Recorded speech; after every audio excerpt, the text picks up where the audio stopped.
శ్రీరామచంద్రుడు అయోధ్యలో అశ్వమేధ యాగం చేస్తున్నప్పుడు ఇక్కడ సీతామాత ఆశ్రమంలో ఉండి ఈ అశ్వమేధ యాగం చేస్తున్నప్పుడు సతీ సమేతంగా చేయవలసిన పద్ధతి ఉంది, ఆవశ్యకత ఉంది. కానీ ఈ సతి ఇక్కడ అరణ్యవాసంలో ఉంది కదా, ఇక్కడ ఆయన ఆశ్రమంలో ఉంది కదా, సతి లేకుండా ఆయన ఎలా అశ్వమేధ యాగం చేస్తున్నాడు అని సీతకు ఒక డౌట్ వస్తుంది. రాజు కదా, మరో పెళ్లి చేసుకున్నాడు ఏమో, ఆయనకు భార్య తక్కువ, ఆమెకు మనసులో ఒక స్త్రీ కదా, అలా మనం పడుతున్నప్పుడు ఆ వాల్మీకి ఆమె మనసు ఎరిగి చెప్తాడు, సందేహింపకు మమ్మ రఘు రాము ప్రేమను సీతమ్మ, సందేహింపకు మమ్మ ఒకే పానము ఒకటే మాట పుట్టపామకే రాముని ప్రేమ, ఒకే పానము ఒకటే మాట పుట్టపామకే రాముని ప్రేమ, మిన్నే విరిగి పడినా మిన్నే విరిగి పడినా వ్రతబంధము కానీడమ్మ, సందేహింపకు రమ్మ రఘు రాము ప్రేమను సీతమ్మ. రాముని గురించి అంత గొప్పగా ఆయన సీతామాతను ఓదారుస్తూ అతని గొప్ప రాముడు మాట తప్పుడు అట్లాంటి రాముని గురించి నువ్వు చింత చేయవద్దని వాల్మీకి గారు చెప్పిన పదాలు, రఘుకులేశుడే ధర్మము వీడి మరో పామతో కూడిన నాడు, రఘుకులేశుడే ధర్మము వీడి మరో పామతో కూడిన నాడు, నాదు చెప్పము తపము నా కావ్యం హృదయగుణమ్మ, సందేహింపకు మమ్మ రఘు రాము ప్రేమను సీతమ్మ అంటూ వాల్మీకి కూడా చాలా గొప్పగా రాముని గురించి, వాల్మీకి గురించి మనకు చాలా మంది భక్తులు చెప్పారు. సమయాభావం ఉంది. ప్రపంచ పక్షులు ప్రేమతో ఉన్న సమయంలో ఒక బోయవాడు కొట్టిన దెబ్బకు ఆ జంట పక్షుల నుంచి ఒక పక్షి నేల కూలితే రెండో పక్షి మన దగ్గర ఉన్నప్పుడు సతీ సహగమనం ఉండేది. ఆ పక్షుల్లో కూడా ఆ బాధ్యతను ఒక పక్షి నేల కూలిన వెంటనే రెండో పక్షి కూడా ఆత్మాహుతి చేసుకుంటుంది. రెండు చనిపోయినప్పుడు అప్పుడు వాల్మీకిలో ఉన్న కరుణ రసం బయటపడి అక్కడి నుంచి రామాయణ కావ్యం రాయడానికి ఆయన కోరుకుంటాడు. ఇలాంటి రాముని గుడి లేని ఊరు కానీ భారతదేశం మొత్తం మీద లేదంటే అక్షయోక్తి లేదు. అట్లే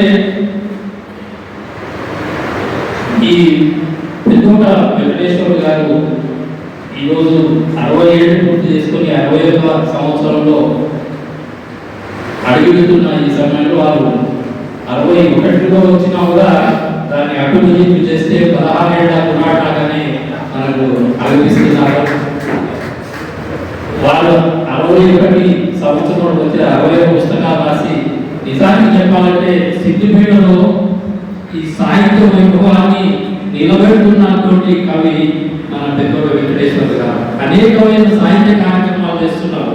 ఆయన వృత్తి ఉపాధ్యాయుడు అయినప్పటికీ పిల్లల ఊళ్ళలో కూడా సాహిత్యాన్ని సృజన చేస్తూ వాళ్ళ కావ్యాలను రాసిస్తూ ఎంతో మంది బాల సాహిత్యాన్ని ప్రోత్సహిస్తున్నాడు. నిజంగా నేను 1-2 సార్లు కొన్ని సభలు బాల సాహిత్య పురస్కారానికి నేను ఆయన పేరు ప్రపోజ్ చేశాను. అది ఆయన చేస్తున్న సేవ నిష్కారణమైన సేవ. ఆయన ఎవరిని పైసా ఆశించడు, ఎవరితో ఏం తీసుకోడు, కానీ ఎంత సేవ చేస్తున్నాడంటే బాల సాహిత్యం మీద నిజంగా మాకు ఒకసారి ఈ సందర్భంగా చెప్పడం ద్వారా ఆయనకు ఈ అభినందనలు తెలియజేయాలి. ఎలాగో ఈరోజు వారి చెస్టింపులు కూడా ఈ సందర్భాన్ని మనం నిజానికి ఒక వక్త చెప్పారు.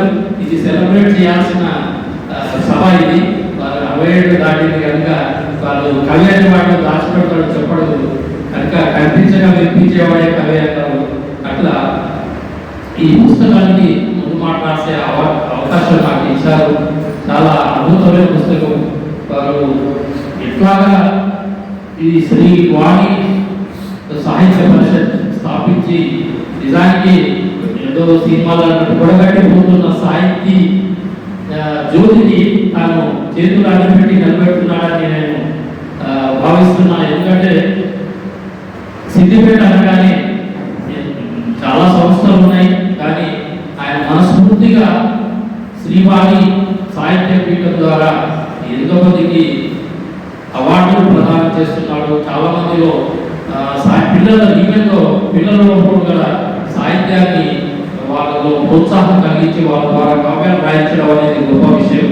ఇట్లా ఈ ప్రయాణంలో వారు మరిన్ని 100 సంవత్సరాలు పూర్తి చేసుకోవాలని నేను మనస్ఫూర్తిగా కోరుతున్నాను. రామాయణం అనేది తరతరాలుగా యుగాలుగా ఎప్పుడో త్రేతాయుగంలో జరిగిన ఆ కథను ఇప్పటికీ మన నోళ్లలో సజీవంగా నానుతుందంటే దాని వైశిష్టం ఎంతో. నిజానికి ఇప్పుడు రామాయణం ఎన్నో కావ్యాలు 24,000 కావ్యాలు వాల్మీకి రాసినప్పటికీ ఎన్నో ప్రబంధాలు, ఎన్నో కావ్యాలు, ఎన్నో యక్షగానాలు, ఇట్లా ఎన్నో విధాలుగా మనకి అలరిస్తూనే ఉంటాయి. అది నిజంగా రామ అనే పదం అమృతతుల్యమైంది. మనం బాబు ఒక చలనచిత్రంలో ఒక నావికుడి చేత కవిత్వం చెప్పించాడు.